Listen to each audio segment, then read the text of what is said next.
Hi there, and welcome back to Fantasy for the Ages, the show where a father and son sit down and talk about fantasy literature. I'm the son in the equation, Zach.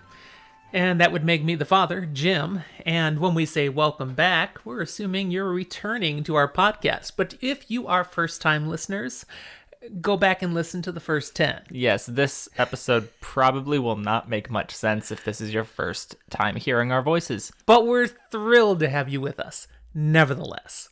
We want to thank everybody who has been listening to our podcast, with a particular actual welcome to our first-time listeners. We know we keep picking up more and more people along the way. Today is a continuation of our journey through Robert Jordan's The Eye of the World, the first book of the Wheel of Time series. We are almost halfway through, I believe. You are correct. We do want to welcome all of you that are new, and thank you for returning, those of you who have continued on with us. As I look at the numbers of people and where they're coming from, it continues to be fascinating. We have truly lost Norway. Oh, no. Although I still stand by the possibility Norway has simply disappeared from the planet. I really hope that's not true. If you're from Norway, please contact us. We're worried. Since no one from Norway is listening, I don't think we'll hear anything. Maybe someday we will hear from them again. However, our French listeners continue to skyrocket. Vive la France! It's fantastic. But we have some new people over the past week who have checked in. Yes, we have listeners now in Turkey, New Zealand, the land of the Lord of the Rings. So that one excites me. Ireland and the Netherlands. Great to have all of you here. Welcome. We do want to give a special shout out also to the people who have found our Discord server. Absolutely. It's been great being able to really connect with some people and start having a little bit of discussion there. It's a nice growing group. We're still not very large there. Some people, when they listen to this episode, will go, "What do you mean? There's like 300 people here," because they'll be finding us a year from now. But right now, it's a small, tight-knit group, very friendly, very welcoming.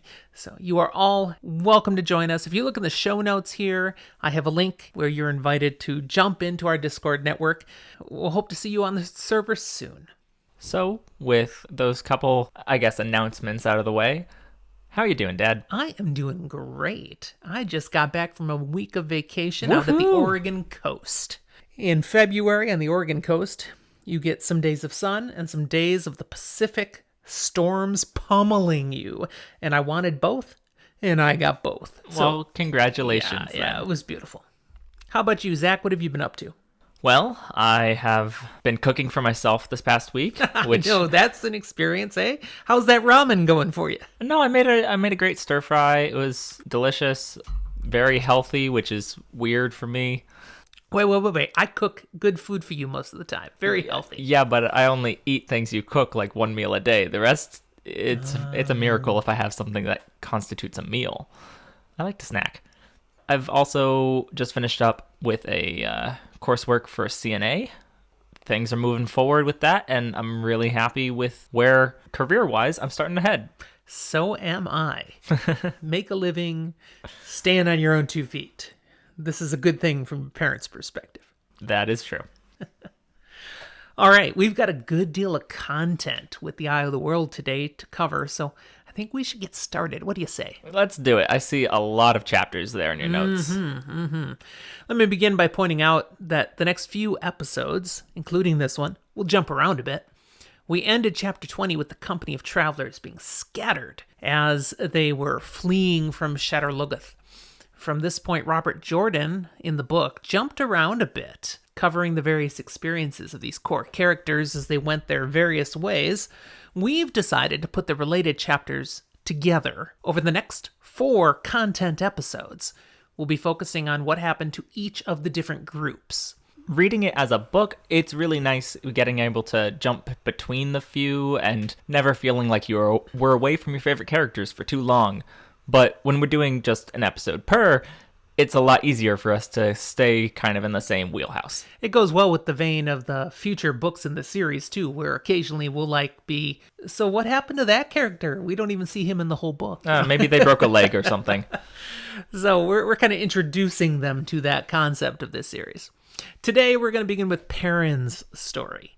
Skipping chapter 21, going into chapter 22, called A Path Chosen. We find Perrin sleeping under a pile of cedar branches. Having lost his horse and most of his supplies in the river Arenal, Oh, no. he fell asleep, exhausted by the effort to get across. Do we know, does that horse live or die? We do not know. I'm thinking the glue factory got a donation. Nope. I am choosing to believe it's got swept away like 5 miles and then ran away and found the itself. Mustangs, found a little filly, had a great time. Yeah, no, it had a great life. Okay, that is a distinct possibility.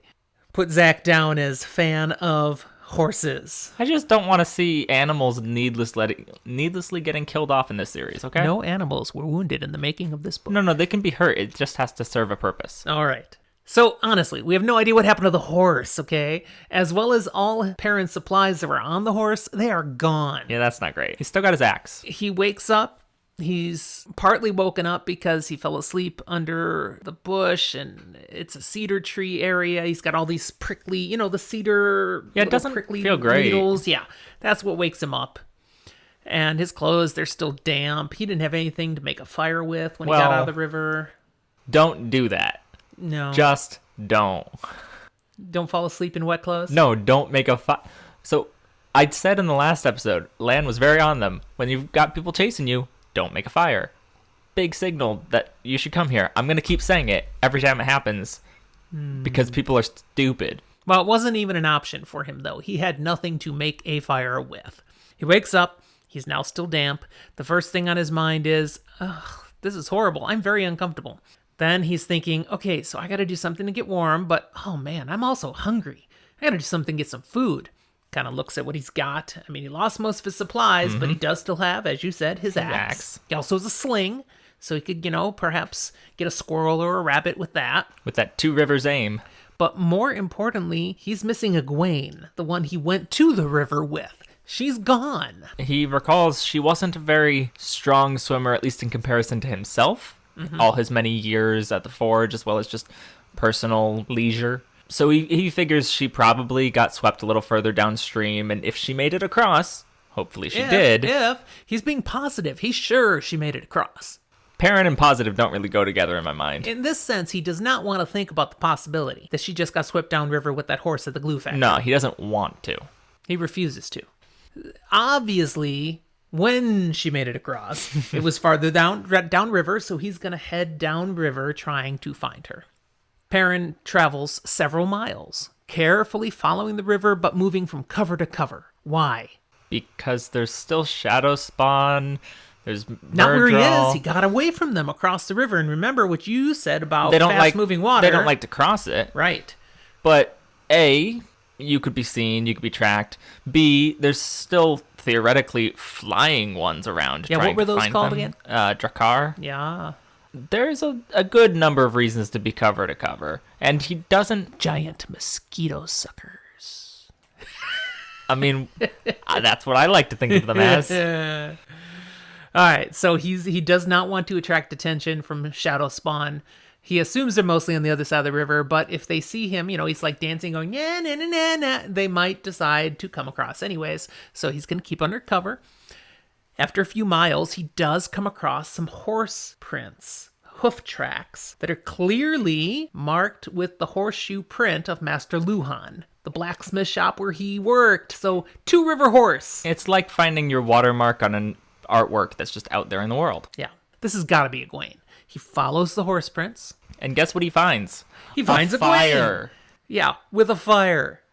Big smoke going into the air. There's light there to... He's just saying. And she was a lot easier to find. Nothing wrong at all. In fact, she is far better shape. There's no attack, nothing coming at her. She could have been found way easier. Perrin finds her. And not just Egwene. He also finds the Bella. most important character in the whole series. Yeah. Hi, Bella. Yeah, Bella. So she's warming herself, she's comfortable, and she's like, oh, Perrin! Welcomes him in, gets him warm, gives him some food. She's got food, man. Well, she's still got Bella, so she's still got the pack stuff. That's right. They discuss, okay, what now? What do we do? We could wait here for Moraine or Lan. But the Trollocs might find them. Trollocs might find the fire. They might. I'm bringing it back. Because fire. Yeah, you've said it. They could just head off on their own along the river further and make it to Whitebridge, That the had been the destination they were plan. going to, right? But so would probably the Shadow Spawn. The Fades the knew they were Fades, going that way. Trollocs, that's where they knew where they were going. Okay. So Perrin finally suggests a different plan. Let's just go straight for Caemlyn. The shortest distance between 2 points is a straight line. So let's not go to Whitebridge. Let's cut across country straight for where Caemlyn would be. Because they are so familiar with this territory and country. Surely nothing could go wrong if they just strike out into the wilderness and forget the roads. Perrin starts drawing like this little would-be map in the mud, basically. And he notes, he's like, I remember this kind of from a map I used to stare at a few years ago. It was like as a kid, and I used to love it. And I distinctly remember Master Alvir, Egwene's father, and the mayor looking at it once and saying, that's a really inaccurate map. But if I believe that map, I think Caemlyn would be somewhere that direction. Which, actually, this begs a couple of questions.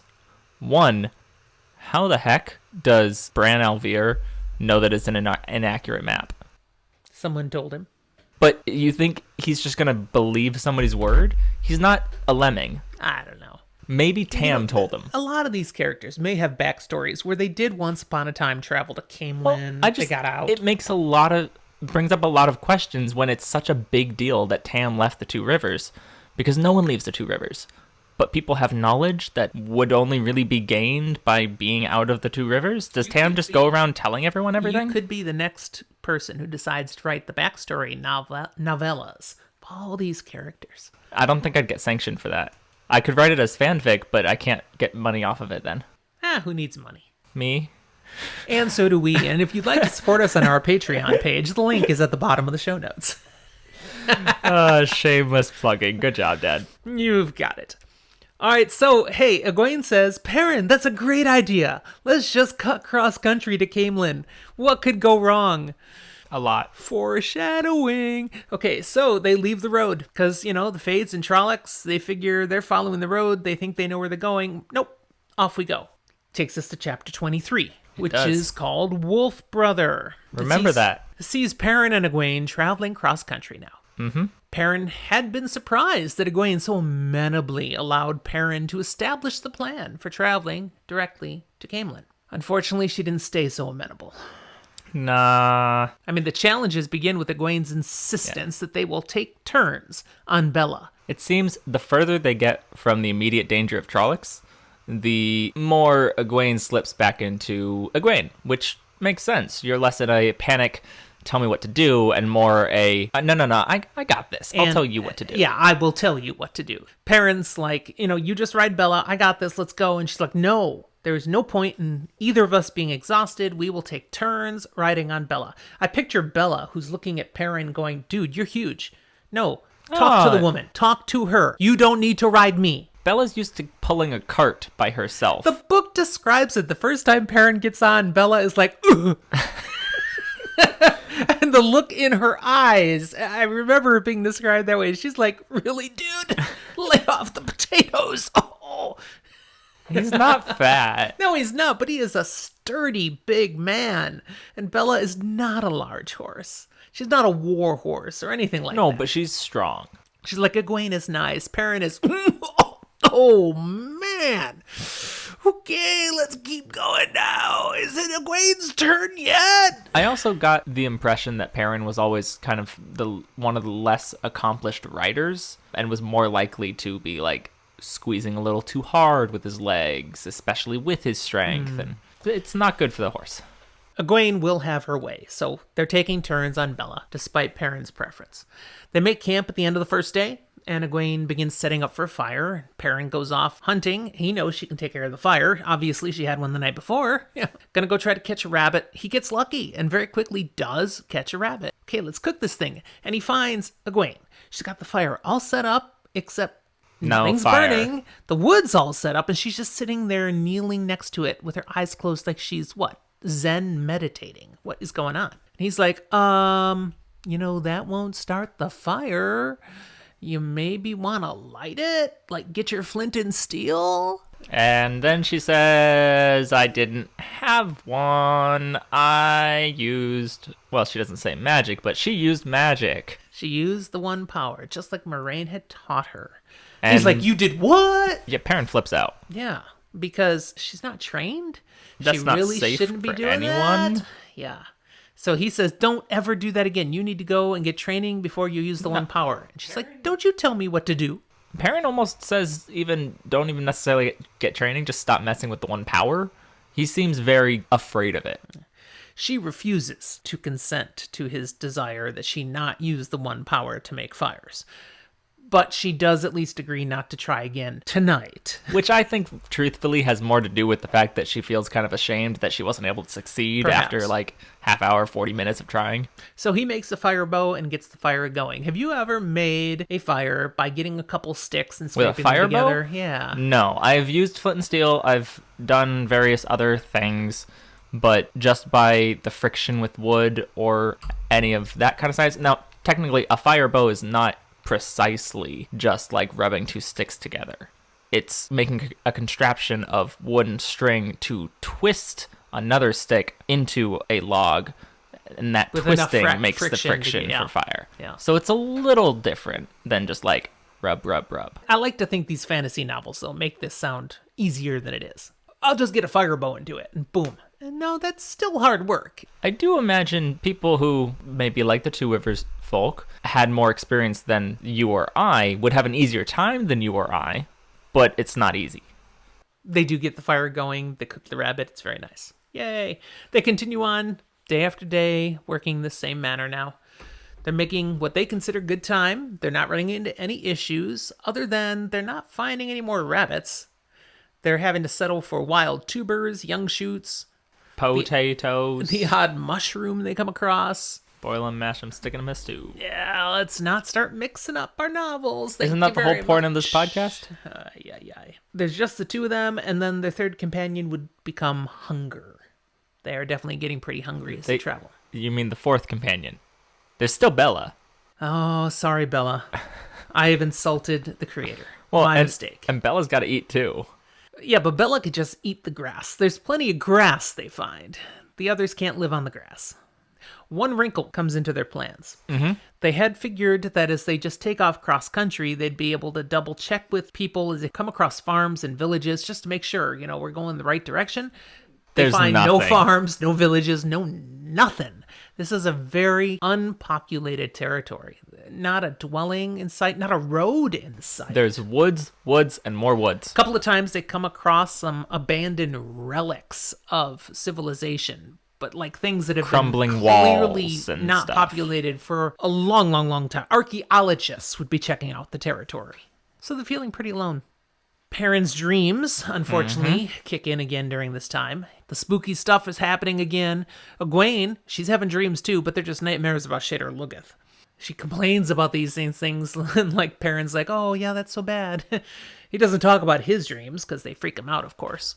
After many days, uneventfully journeying like this, they see campfire smoke ahead. First sign of anyone else out there in a long time.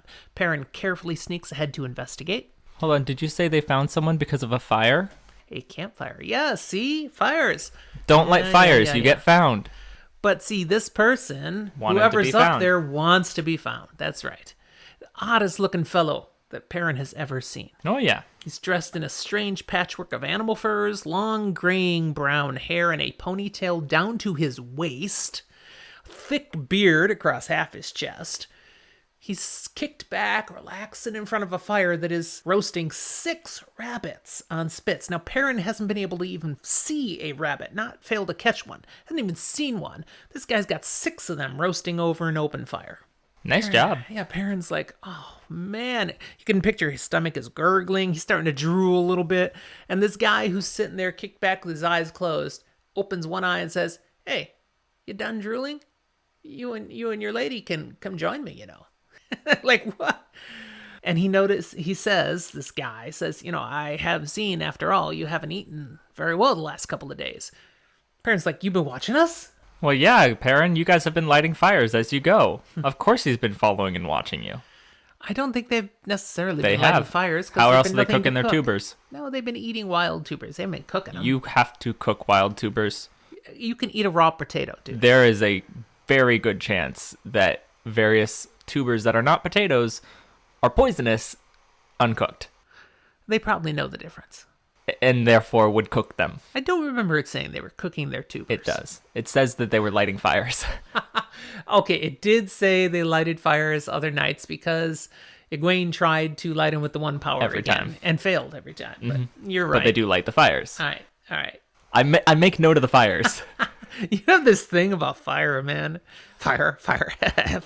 But I don't want the fire is the thing. So it's okay.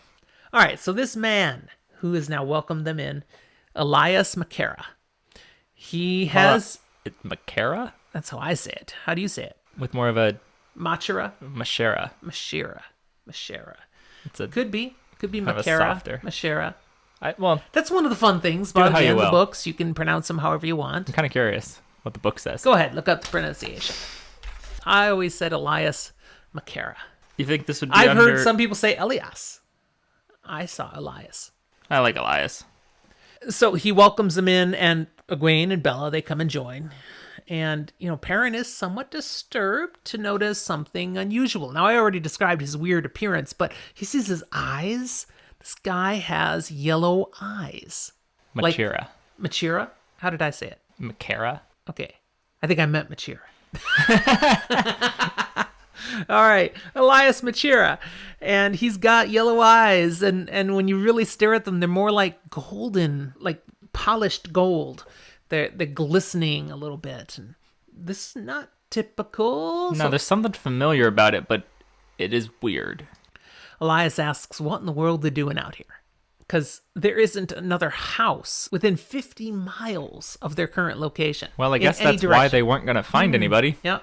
Now, Egwene says they're headed to Camelin. And Elias, he just enters into a fit of laughter. Oh, yeah. When he calms down, he notes that the line that they've been walking on for the past couple of days, if they'd kept on that line, they would have missed Camelin by at least 100 miles or more to the north and wouldn't have hit anything. Village, farm, house, going all the way to the spine of the world and crossing over to the Io Waste. I mean, they would have run into anything. So, yeah, that was not a good plan. Don't do that. They ask, of course, then, for help. Okay, we're off track. Can you help us get to Camelin? And he's not sure he wants to do that. He stays away from cities. Then he tells them, be still. My friends are coming. What kind of friends does a madman have? Bella starts freaking out, and he's like, calm her down. My friends won't hurt her, but, she needs to be still, and you guys too. At which point his friends show up. His friends are... The friggin' wolves. Wolves. Big, wild, hairy wolves walk right into the circle of light around the fire and just settle themselves down amongst all the humans. Perrin notices, that's where I've seen eyes like Elias's. The wolf's eyes look very similar to Elias. Or I guess we should say it the other way around. Elias's eyes look like wolves' eyes. Wolf's eyes. Perrin calmly begins reaching for his axe, because wolves are like dangerous animals who could easily kill him. And Elias says, don't do that, they will kill you. Yeah, that's a bad idea. They won't like that. They won't keep being friendly if you start reaching for sharp, pokey weapons. They don't like how that feels. He's assured them they're friendly right now, okay? Relax. Egwene asks if they're tame. And Elias laughs again. Wolves don't tame. Which, okay, hold up. I'm sorry, yes they do. They don't initially tame, but they are totally capable of domestication. How do you think we got dogs? Oh, that is a touchy subject to wolves, especially in the Wheel of Time. They look down their noses at dogs. Well, yes, in the Wheel of Time, sure, that's a thing. Why is that wolves? Dogs are wolves that were just domesticated and breeded in a long line of things. Wolves are coming to haunt your dreams and teach you a lesson, my son. I'm sorry, but that's just... It's true? Dogs turned their back on being a wolf in order to have easy food and easy fires. They have gone the soft route, and they are not worthy of being wolves anymore. Okay, but they also get free food and belly rubs whenever they want. And walk on a leash and do what their master says. Sometimes. Always. They're wimps. But my point is, Elias is saying wolves just don't. Clearly they do. They don't, he's saying, because once they they just do, cease they're to be no longer wolves. wolves. That's right. Dogs are lesser creatures. But they do tame. Technically speaking. Genetically speaking, dogs are different from wolves. So they are not Okay. simply wolves that have been tamed. They are genetically different. But if we take a group of wolves and start working at domesticating, enough generations go by, then you've got wolves that have been domesticated and are now dogs. By now, people here for Wheel of Time content are bored. You've edited out some of this, so it's not so bad. Probably. Probably not. Crap. Anyways, he says, these wolves are not tame. They are my friends, okay? And he talks to them. He actually talks to them. Now, they don't talk back. They instead communicate with thoughts, images, even smells. They can communicate the scents that they remember. And Elias, when he receives these things, he can translate what they mean. So it's like they're talking to him.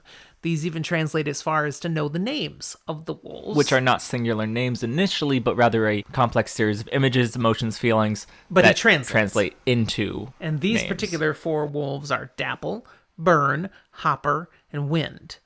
When Perrin and Egwene look at them, one is very obvious. Burn. He's burned. He's got a big burn scar. He actually had the name Burn before the burn, but it just worked out that way. Yeah, I don't think so. I'm pretty sure it's a nickname he earned. Perrin is curious and asks how Elias learned to talk to the wolves, and Elias shares he didn't. Rather, the wolves sensed it in him and started communicating. So it's just something innate to Elias. Some people just have that. There were those around Elias who saw, wolves keep showing up everywhere Elias is. He must be controlling them, calling them, doing something bad. That must be something of the Dark One. He's evil. Yes, and Aes Sedai even eventually try to deal with him and There was talk about get gentling that him. power out of him. The wolves, they're fascinated when they find a person like Elias, someone who can actually speak with them. They remember people used to do this all the time. It was common. Yeah. They have memories of hunting with men and having these friendships. Men used to dance with wolves. Oh, indeed. Wow, I can't think of the actor's name now. I'm totally trying to think of the actor's name. Kevin something?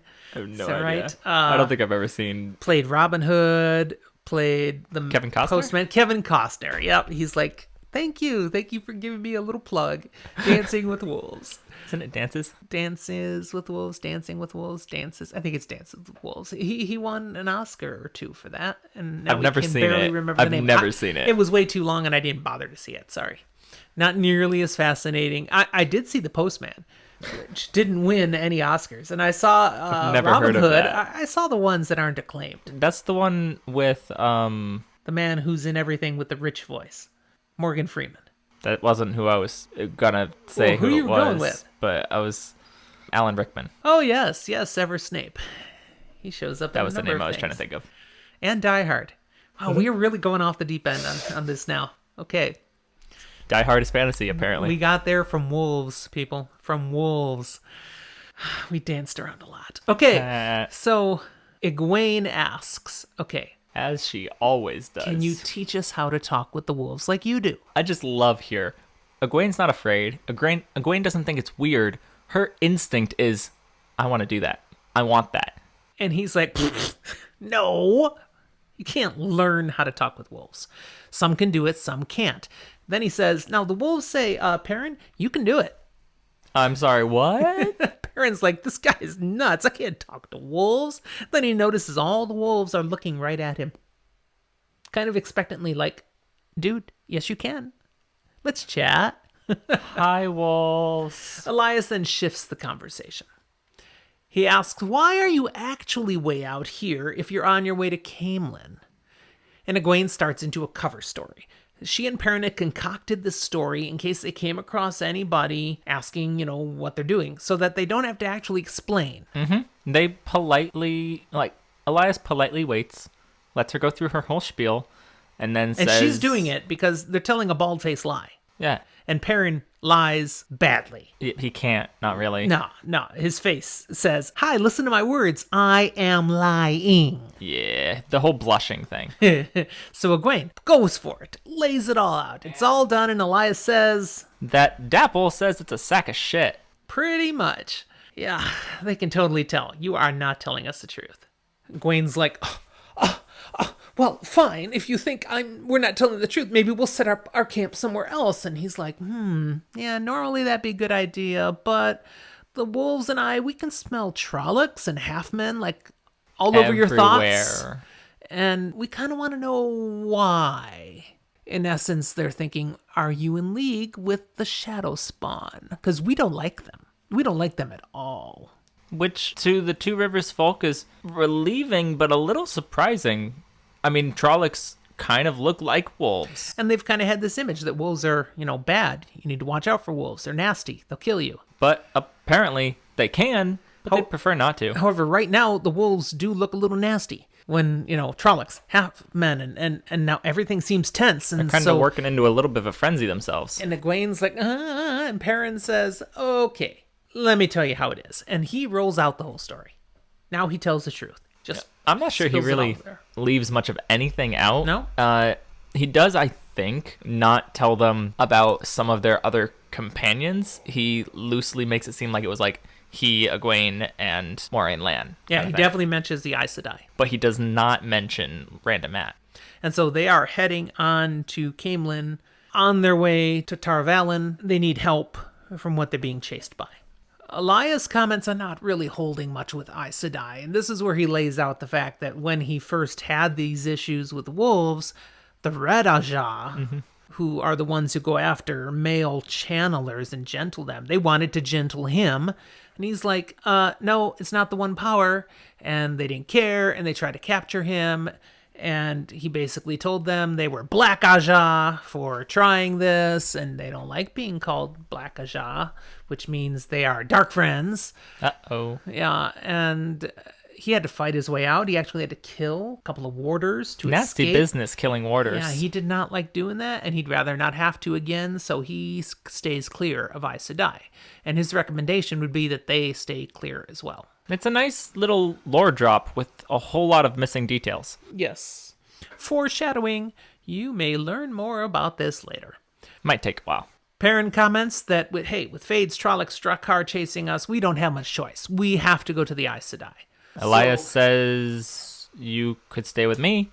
Yeah, you have a choice. The wolves hate those nasty critters. They would help keep you safe. Nevertheless, Egwene insists we have to go to Caemlyn and then on to Tar Valon. Well, of course, she got told she can learn to be an Aes Sedai. She can't learn to speak with wolves. Elias chuckles. He says, yeah, Dapple said that would be your decision. Basically saying to Perrin, yeah, she's got you whooped, man. Whatever she says, we know you're going to do it. She's wearing the pants. All right.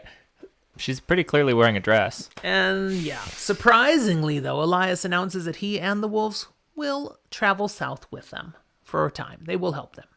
So now we skip ahead, chapter 25. This is called The Traveling People.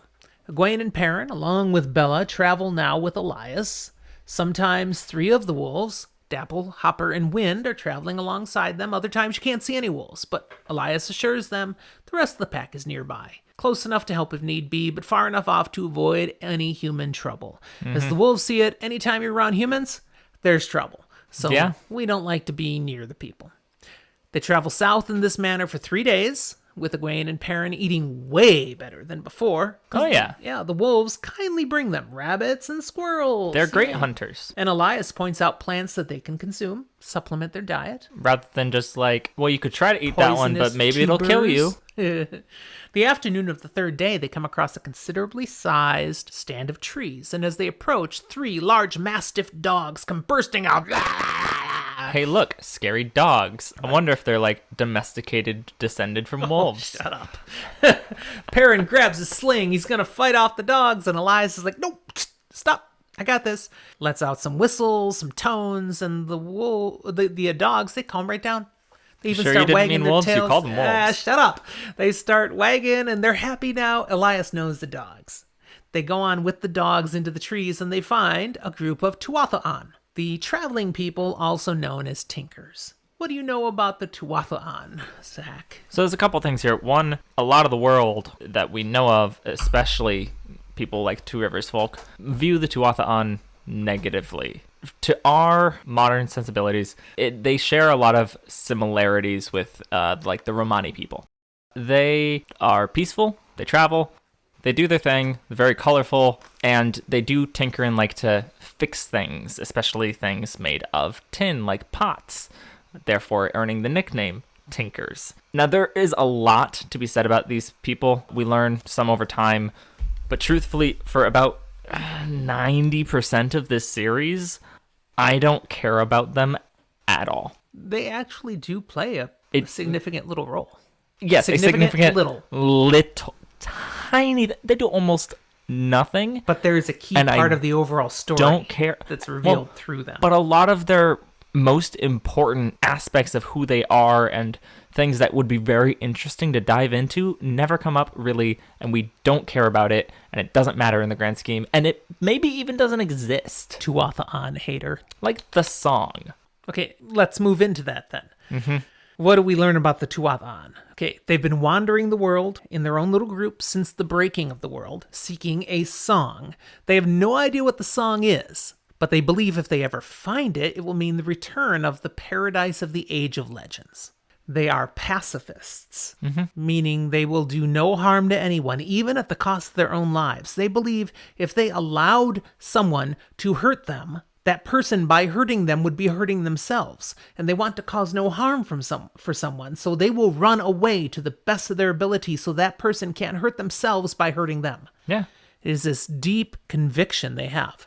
Call it the way of the leaf. Yes. And as much as I hate on the Tuatha, the way of the leaf is pretty cool. Yeah, and they describe it in this chapter as the leaf lives its appointed time and does not struggle against the wind that carries it away. The leaf does no harm and finally falls to nourish new leaves. They clearly, though, have never encountered, like, poison ivy or stinging nettle. That stuff is all or natural. anything that is a harmful leaf. They do believe very firmly there is no excuse for violence ever. The leader who greets them is named Rayan. Elias refers to him as Mahdi, but we come to know that that is a title, and in the old tongue it means seeker, as in the seeker of the song. His wife Illa joins Rayan in welcoming them all, taking a particular interest in Egwene, kind of like woman-to-woman thing. Rayan and Illa's grandson, Aram, shows up, about the same age as Perrin, instantly starts flirting with Egwene. And to Perrin's surprise, she's actually enjoying the attention rather than finding it annoying. Aram invites Egwene to join him at his parents' campsite nearby, where they will be dancing, and off she goes. Aram reminds me of, like, what you get if you cross the idea of a hippie and a frat boy, and you put them in one person, and I like it. They're still kind of a flirtatious douche. Oh, can we say that word on here? You put the explicit tag up, right? I did not. Oops. Oh, guess I gotta change the setting. You know I swear sometimes. While Perrin and Elias remain with Rain, he tells a story that has come to him recently. It originally came from a Tuatha group traveling across the Aiel Waste, which alone surprises Perrin as he thought the Aiel attack anyone who enters the Waste. Elias shares that, nope, some people can enter the Waste without being bothered. Gleeman, honest peddlers, the Kyrianen prior to the Aiel War, but not anymore, and the Tuatha. Rayan mentions the Aiel actually avoid the Tuatha, won't even come near them as if frightened by them in some manner. They just have nothing to do with them. The story itself, what we hear is that it is known that some young Aiel take it upon themselves to travel north into the Blight. Some young men go alone, thinking they've been called to kill the Dark One, and typically are never seen again. Most Aiel who go into the Blight do it in small groups, and they explicitly go to hunt Trollocs. They're gonna make their reputation. It's a little bit of a proving ground. Yep. 2 years before, a group of the traveling people came across such a band, but these were young women warriors, which is not unknown in the Aiel. There's a group called the Fardarai Mai, and they are translated Maidens of the Spear. Just simply, well, a sorority of Aiel. They go off battling. They are women warriors. Looking at it, it makes sense that you don't say the S, but I always thought you did. You can look that up. Look it up in our glossary. So, this group of young women, they'd been up in the Blight, but where the traveling people find them is 100 miles south of the Blight, where they have escaped from it, being pursued by Trollocs And they're all dead except this one last one. You looked it up? Yeah, far darais my. Okay, you got it. From the mouth of Zach. Far darais my. It's literally Rize is how you Unless pronounce. in your mental headcanon you've been saying darai my, then you can say, I think Jim is right, and just keep saying it that way, and you are fine. So But I feel vindicated. this last one is alive, but barely. And when they're coming along upon this group of slaughtered maidens, she crawls, dragging herself over to the Very Tinkers. cinematic. And keep in mind, they always avoid the Tuatha but she is on her deathbed, pulling herself to them, clearly knowing who they are, but she has to tell them something. This is how important this is. And practically with her last gasp, she shares a message they must carry with them. And here's the quote. Leaf blighter means to blind the eye of the world, lost one. Sight burner comes.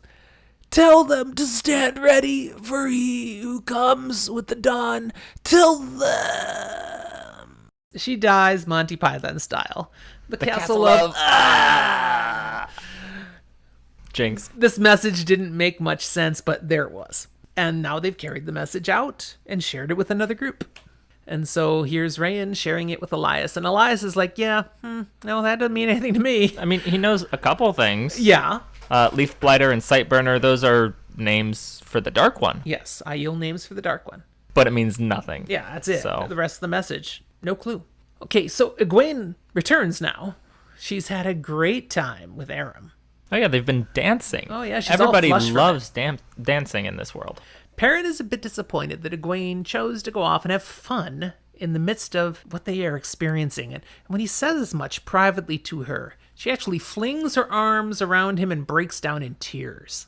She's clearly dealing with something here. Yeah, but truthfully, I kind of think Egwene is the one handling this better than Perrin, even though she's the one who ends up in tears here, because she recognizes things are bad. Things are going to continue to be bad. This may be the last chance that they have to have fun and be happy in a long time. So in the small chance where they have a time to not worry actively, they need to distract themselves by having a little bit of fun. So you're saying this was not about her being a loose woman and going and being a floozy? No. No. She's just saying, hey, I've got a moment to just kind of forget my troubles and let loose a little bit. I should take advantage of it. Well, let's add in the fact that if you take your supposed question of, I don't feel comfortable referring to her that way. Floozy? No, loose woman. That just feels gross and wrong. Oh my goodness. But so am I offending all the millennials by using a term like that? Probably offending a lot of people. But it has a tendency to kind of give me an image of like, this is like a bachelorette party. But if that's the idea, then that would imply she's intending to like actually get married or to Rand. And Egwene really hasn't shown that she's that interested in actually doing that. No, that's not the understanding of the two rivers. And Perrin knows she's kind of like practically promised to Rand. But we have a difference between what is the supposed established, what was known, and everything we've seen in this book. Everything we have seen in this book. That does not change what the people from the two rivers had in their mindset. But I'm not talking about what people think. I'm talking about what Egwene is thinking and feeling. Yeah, but Perrin can't read what Egwene is thinking. My only point here was to say this isn't her treating it as a bachelorette party because she's not intending to go off and get married. Well, I never said she was treating it as a bachelorette party. No, you said she's a loose woman, which is I didn't gross. say she was a loose woman. Well, we got lost in this conversation. Please cut some of this just because I don't want it to be there. When she breaks down crying, it's clearly not because she was off dancing and she thinks Perrin's upset with her. She's just literally stressed over all this. And she says, Perrin, tell me they're all right. She is actually worried about Rand and Matt and even Moraine and Lan, that they're dead, and she's just saying, just let me know. Say it that they're fine. You can lie to me, but I need to hear it. And he says, I'm sure they're all right. She's like, thank you. Good night. And she goes to sleep. He's like, well, okay then. Okay. And he's left thinking, I wish Rand was here because he's the one who always understood women. I don't get this at all. Is this a recurring theme? Let's jump to another chapter. Chapter 27. Yeah, Shelter from the Storm. Perrin, Egwene, and Elias stay with the traveling people for a number of days, It's traveling great. south and east as a group in a leisurely fashion. You say it's great. Why is it great? Well, they're not running. There's plenty of food and Oh man, but there's that's causing Perrin good problems. entertainment. That they're not running. They're taking this leisurely. yeah, but they don't feel like they're jaunt. actively being hunted. But he's like, we gotta go. We gotta go. And he does feel like they're being hunted. What if Trollocs or Fades show up? They could show up any time. But Elias does kind of reassure and be like, the wolves are out there looking, making sure. And notably, after I believe it already happened and we didn't talk about it, one of the wolves did leave with other wolves to go hunting after the Trollocs that were Yeah, that after was them. Burn, because he doesn't like people at all. So he's wandering a little farther away. Perrin is quite stressed, though. Elias does say, hey, come on, chillax. Okay, you've been through a lot of tough stuff, and you don't know when the next tough stuff's coming. You got a few days here just traveling with the Tuatha on. Make the most of it. Take it easy. Perrin does not do well in this circumstance taking it easy, but Egwene does. Yeah. She's having a blast. She loves dancing. Speaking of dancing, there's a humorous situation that happens here. And I see you wrote something that I'm going to challenge in a way. Just go for it. All right. He's looking at my notes. The young women of the Tuatha, they decide one of the nights to dance a different sort of dance. To slow music, a slow, sinuous style of dancing. Basically, I picture highly suggestive belly dancing. And Elias, he's like, nice. and so is Rain. The men seem to enjoy this. And Perrin is feeling very awkward. He's like, I don't know what to do about this. This is very suggestive. And this is not Two Rivers at all. And when they notice how embarrassed he seems to be getting, they're like, oh, we're dancing this one every night because this is a hoot. Now, what I want to challenge here Yeah. is your picture. This isn't highly suggestive belly dancing. This is just belly dancing. Belly dancing in and of itself is pleasant to look at. And Perrin, as the country bumpkin he is, has zero experience of anything like it. Mm-hmm. He's going, and You don't think you can do belly dancing that's not suggestive? not if you do it well. All right, our fans can chime in and tell us It what is they think of a that. way of moving the body that is both beautiful and expressive. And while it may not be suggestive in the sense of you are actually conveying some suggestive intent, it is something that allows you to appreciate the body and its form. Speaking of appreciating it, they even teach it to Egwene. Yeah. Because again, she's all in with this lifestyle. This is fun stuff. So she starts learning. And that I think that mortifies Perrin even more. Now Egwene, the nice Two Rivers woman, is also learning how to do this dance. And I enjoy Jordan's description. It's very beautiful, almost poetic how he kind of describes this dance, which fits in with what it is. But I really think it's just nothing special per se, other than the fact that Perrin has no experience with it. Now you said you're not real excited with the Tuatha as a character, as a No, a actually, theme. I think they're great. I think they're super underutilized. Therefore, I don't care about them in the books. In the TV show being developed, they need to have this part in. We gotta see the dance. It's not that I need it. It's the fact that I know it's going to be there because they want their ratings. Oh, absolutely. That's got to be there.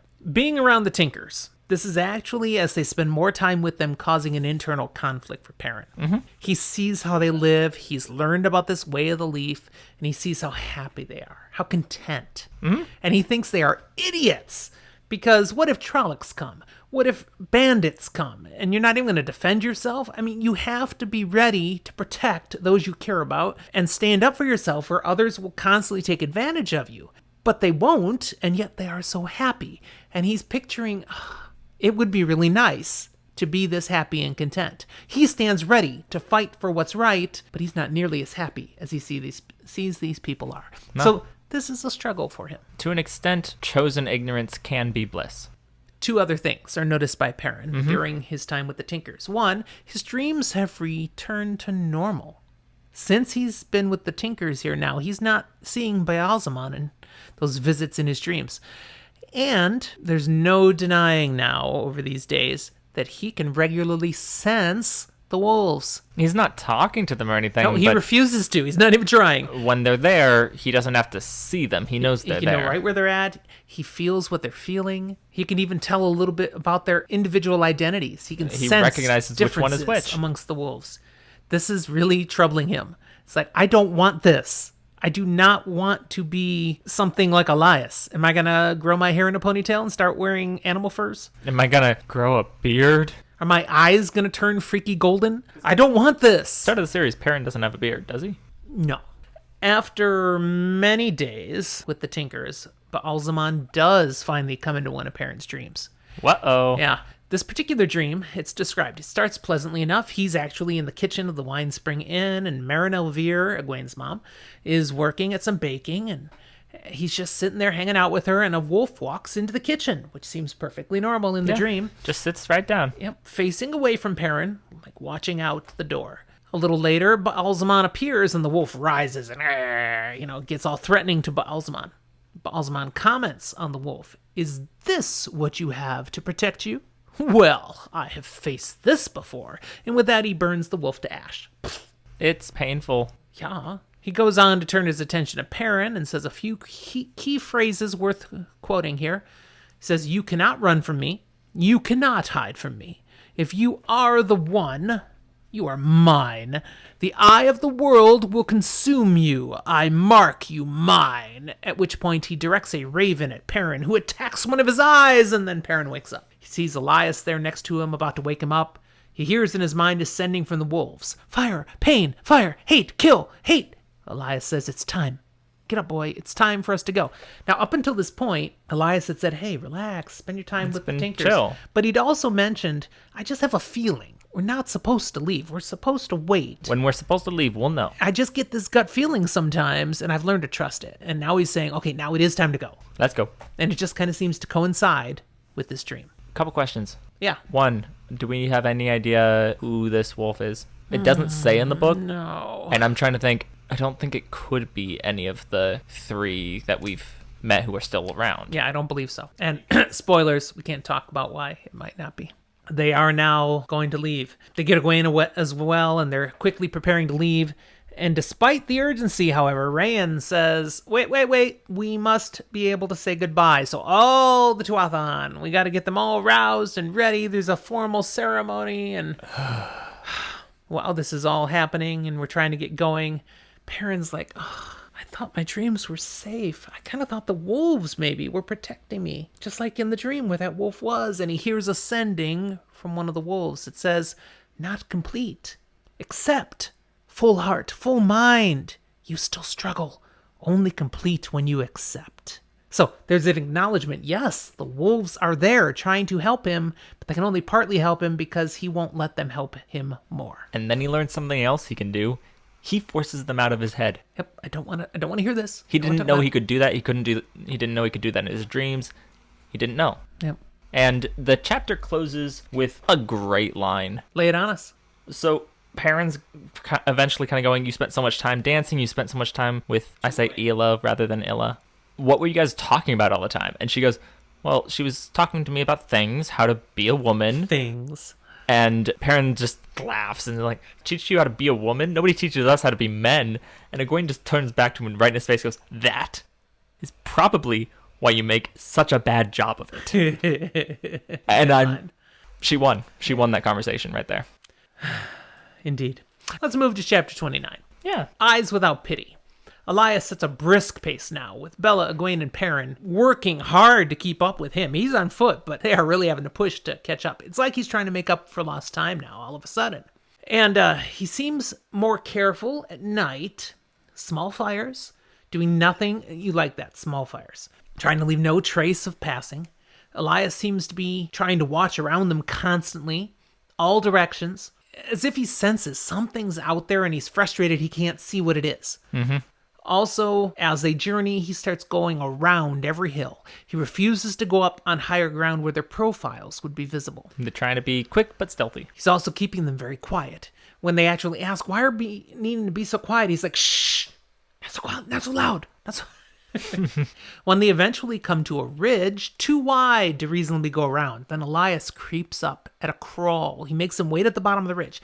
He skinnies up to the top and peeks over just with his eyeballs, and just sits there and watches for like minutes, and then finally waves them up. And so, okay, then they come up with him, and there's nothing there. They can see everything's fine. What the heck? Yeah. That happens a second time. When they get to the third time that they get to a ridge like that, Perrin's like, I'm coming with you. Okay, but stay down. Crawl. Quiet. So they creep up just like that. And they're both up to the top. At just minutes. Looking, Perrin sees nothing.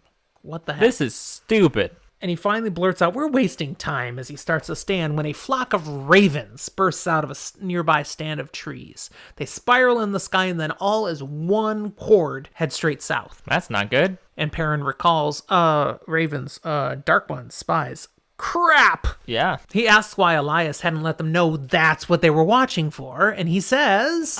He didn't know. He just had one of his feelings. And, Perrin was also banking on the fact the wolves hadn't warned them there was anything to worry about. And Wolves Elias says...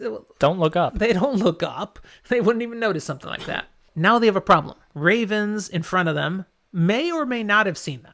It might be coincidence that they all left and headed that way. But they can't risk going too fast, too far, and catching up to them. Being spotted for sure. However, there could be more ravens behind them. They don't know. We're going to need to proceed quickly, but cautiously. Elias says he does know a location ahead of them that they might be able to reach by sundown, where they would be safe from the ravens. Mm-hmm. Unfortunately, the spot is known to others, but we'll just have to chance it. It's a popular camping spot, I guess. Yeah, and he doesn't like to be around people, but we need a safe place. This would be a safe place. He also notes, if we can make it to sundown, we'll be fine, because the ravens don't fly at night. They roost. We just have to either make it to sundown or make it to the safe place. One of those, without getting into problems with the ravens. Now, what kind of problems with ravens? They're just birds. What's the big deal? We're about to see what can be a problem with ravens. That's right. When they get to another ridge where they're looking over and watching, they don't see anything. There's a stand of trees nearby, and a fox comes running out of the trees. A whole bunch of ravens take off from those trees and dive down onto the fox and peck it to smithereens. And I think this is the first time we really get an association of a fox with a raven, but it will happen again, and I like it. They're a fox and raven, Yeah. In fact, our friends at Watt Spoilers would like that because they have Fox and Raven Media that sponsors Watt Spoilers now. So Fox and Raven, it's a thing with Wheel of Time. If you don't know that yet, you will. So, boom. This fox completely destroyed, and Perrin has it in his mind. I'm sure Egwene does too. That could be us. Yeah, what if a whole flock decides to dive bomb us? There's no way we could defend ourselves off of 100, 200 ravens. I mean, ever seen Alfred Hitchcock's The Birds? I've seen clips. I haven't seen the whole thing. Yeah. I'll get to it. They can be nasty. So we've got to make sure we don't get seen by these. So here they go. The rest of the chapter is pretty much a cat and mouse game where they're running ahead, trying not to be the fox. They're trying not to get caught by a batch of ravens. They do see different groups of ravens, not just the one group they knew was ahead of them, but off to the west, off to the east. They see ravens, but none of them come right at them. None of them seem to see them. They're loosely in the eye of the raven storm. It's all going around them. There you go. They seem to be in that point of calm. They don't want to get out of that. You could almost say there's some kind of twisting or luck that seems to be on their side. Now, the wolves are still around them, and now have gone behind them to watch their trail, and they warn them there is a flock of ravens coming up from the back. So we have a problem now. They warn them that these ravens are gaining on them. So now it's, okay, forget about the ones that are ahead of them. Just run. We have to keep ahead of them. The sun is getting low. If we can just outpace these ravens until sundown, we should be okay. Perrin's in touch with the wolves. He's getting messages. He knows, based on what he's hearing, we're not going to make it. They're going to catch up, and he's picturing what's going to happen when the ravens catch them. And he starts thinking about Egwene. And he starts fingering his axe. And what's in Perrin's mind, Zach? It would be better a quick death than what happened to that fox. Which is hardcore, Perrin. Yeah. Put her out of her misery before she enters extreme raven misery. Thankfully, He doesn't have to make that decision. No. Because as they're running along, suddenly Elias starts laughing, and they feel just a little different. They've made it to some place where the one power won't work, and the Dark One's forces will not enter. They are in a steading.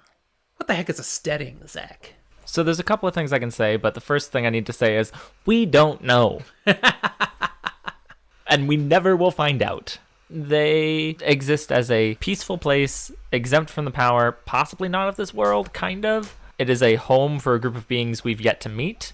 That's good. You're not spoiling. Very nice. Yeah, I'm trying. But there are many of them after the breaking of the world that are just scattered and abandoned across this world to serve as kind of safe havens sometimes to the casual traveler, as well as just places that exist in the world. Moving further into the steading, knowing they don't have to worry about the ravens now.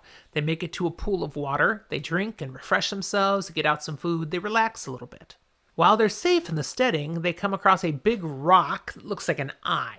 It is an eye. That's what Elias tells them. And he tells them the story of Arthur Hawkwing's eye. And we get a little bit of a lore dump on Arthur Hawkwing. Would you like to tell us about that? Loosely, Arthur Hawkwing was planning to build a big city capital thing in a steading, especially as he got in his whole anti-Aes Sedai mindset, and a steading's a perfect place to keep him out. And, well, then the empire collapsed and he died and never finished it. The way of things with rulers. He once upon a time ruled the entire Westland, and it didn't survive him much longer than he lived. And so all that is left of the statue, at least, is an eye. And that's where we end chapter 29. We get to our last chapter for today, chapter 30, Children of Shadow. Perrin, Egwene, and Elias are sitting around a fire by the pool. A fire, Zach. Yeah, no, like I'm saying, this is a thing. They're still and it gets mentioned here. At the fragment of the statue of Hawkwing. Perrin is reflecting on the axe at this point and how much he's grown to hate it as he pictures what he almost was willing to do to Egwene with that axe. Yeah. And Elias, looking at Perrin, can tell there's something wrong. He doesn't have the ability to read minds, but Perrin swears he could. Yeah, now he's like, I can tell what you're thinking. And Perrin, kind of unburdens his heart to Elias and how horrible he felt about the possibility he might put Egwene out of her misery before having to deal with that. In my opinion, Elias basically says, if you have the presence of mind to feel bad about it, you have the presence of mind to make the right choices to whether that would be necessary or not. And he's also saying, okay, so you hate that axe right now. As long as you hate that thing, you'll use it better than most people. Yeah. If you start to love the axe and what you can do with it, that's when you have a problem. Then throw it away. He and Perrin, suddenly, in the midst of this, get a sharp sending from the wolves. Urgent! Danger! Danger! Danger! Danger, Will Robinson. Elias calls to douse the fire, but he regrets there's no way they can hide that they'd been there. Oh yeah, clearly, they made a fire. You cannot hide that fire like that. He tells Egwene and Perrin grab their things, rush away with Bella, try to hide, and I'm going with the wolves, and we're just going to make ourselves scarce. And poof, he's out. He's gone. Turns out there are some men coming in with horses. Dapple says, again, sending to Perrin, they smell wrong. Turns out it's a group of white cloaks. Well, that explains why they smell wrong. Yeah, we've run into white cloaks before. It's all the bleach on their clothing. There's a little off with white cloaks. Unfortunately, the white cloaks spot wind, and they therefore break into some search parties to find the wolf.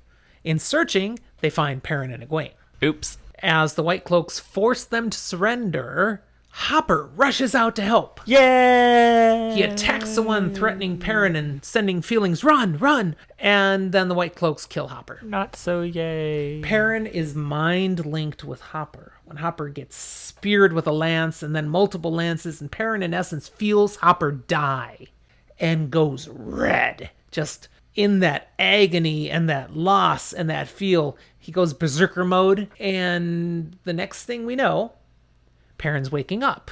And there's a few people who will never wake up. He and Egwene are now captives of the White Cloaks, and he discovers in his rage he killed a couple White Cloaks. I believe it was 2. Yeah. They're being interviewed now by Lord Captain Geoffram Bornhold. Oh, hey, there's that Bornhold name again. Bornhold, yeah. Who is being attended by Child Bayar. Another Child name. not being his real name. Child is a term with the White Cloaks. So he's a lower ranked Child, please. Child, please. Child Byar. Byar suspects Egwene and Perrin are dark friends because, of course, they attacked White Cloaks, they killed White Cloaks, and they're hanging with wolves. Let's be honest, anyone who's not a White Cloak is a dark friend, right? Byar is a fanatical zealot, and so he would completely agree with you just said. Anything strange like that must be a dark friend. Bornhold, he's risen higher in the White Cloaks. He's There's honestly... a reason. No, he's proof that not all White Cloaks are zealous nutjobs. That's right. He's got a head on his shoulders, a little more competent in how he thinks of things. He kind of talks Bornhold down. There could be some other explanations why they're here. But the facts are the facts. Perrin killed 2 White Cloaks. He's going to have to answer for that. In being questioned, Perrin does reveal his true name. He gives them his first and last. And where he's from. Yep. The 2 rivers. That's going to haunt him. We won't say anything else right now, but please remember, we said that now, mark it down, that's going to be a problem later. He also admits that he doesn't necessarily feel guilt. He feels kind of justified. Because they were hurting They killed his friend. It's like, you're putting a wolf on the same level as a human? That's a problem. They're both going to be taken with the White Cloaks until they can return to Amador, which we learn is the headquarters of the White Cloaks, or Children of the Light, as they refer to themselves. And at that point, they will be questioned right there in headquarters, and if Egwene truly is telling the truth, she will probably be released. But Perrin, even if he's not a dark friend, he's still going to have to pay for killing White Cloaks, and he will probably be hung. Question. Yeah. Do they say that they will be questioned or put to the question? Because there's a difference. I don't think it said put to the question. But regardless, the point is, if Egwene can prove her innocence, she'll be free.